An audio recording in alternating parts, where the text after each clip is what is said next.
Hi hello ನಮಸ್ತೆ, welcome to Geetanjali YouTube channel. ಇವತ್ತು ನಾವು ಸಿಂಪಲ್ಲಾಗಿ ಯಾವ ರೀತಿ ಫಿಶ್ ಕಬಾಬ್ನ ಮಾಡೋದಂತ ನೋಡೋಣ. ತುಂಬ ಟೇಸ್ಟಿಯಾಗಿ ಹಾಗೂ ಕ್ವಿಕ್ಕಾಗಿ ಮಾಡ್ಬೋದು ಇದನ್ನು. ಬನ್ನಿ ಯಾವ ರೀತಿ ಮಾಡೋದಂತ ನೋಡ್ಕೊಬರೋಣ.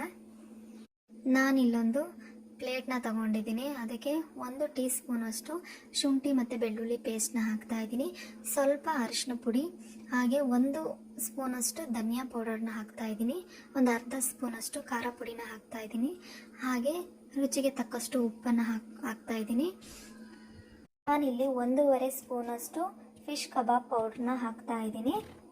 ನೋಡಿ, 1.5 ಸ್ಪೂನಷ್ಟು.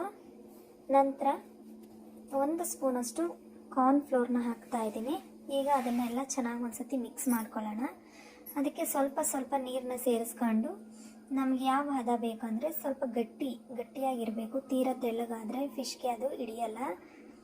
ನೋಡಿ, ಈಗ ಫಿಶ್ ಹಾಕ್ತಾಯಿದ್ದೀನಿ. ಚೆನ್ನಾಗಿ ಒಂದ್ಸತಿ ಮಿಕ್ಸ್ ಮಾಡ್ಕೊಳ್ಳೋಣ. ಈಗ ಮಿಕ್ಸ್ ಮಾಡಿ ಒಂದು ಅರ್ಧ ಗಂಟೆ ಬಿಟ್ಬಿಡೋಣ. ನೋಡಿ, ಒಂದು ಪಾತ್ರೆಗೆ ಎಣ್ಣೆ ಕಾಯಕ್ಕೆ ಇಟ್ಟಿದ್ದೀನಿ. ಅದಕ್ಕೆ ಈಗ ಒಂದೊಂದಾಗಿ ಫಿಶ್ನ ಬಿಡ್ತಾಯಿದ್ದೀನಿ. ತುಂಬ ಕ್ವಿಕ್ಕಾಗಿ ತುಂಬ ಟೇಸ್ಟಿಯಾಗಿ ಆಗುತ್ತೆ. ಒಂದು ಸಲ ಮನೇಲಿ ಟ್ರೈ ಮಾಡಿ ನೋಡಿ. ಈಗ ಒಂದ್ಸತಿ ಕರಿಬೇವನ್ನ ಹಾಕ್ತಾಯಿದ್ದೀನಿ. ನೋಡಿ ಎಷ್ಟು ಚೆನ್ನಾಗಿ, ಯಾವುದೇ ಥರದ ಕಲರ್ನಾಗಲಿ ಏನಾಗಲಿ ನಾನು ಸೇರಿಸಿಲ್ಲ.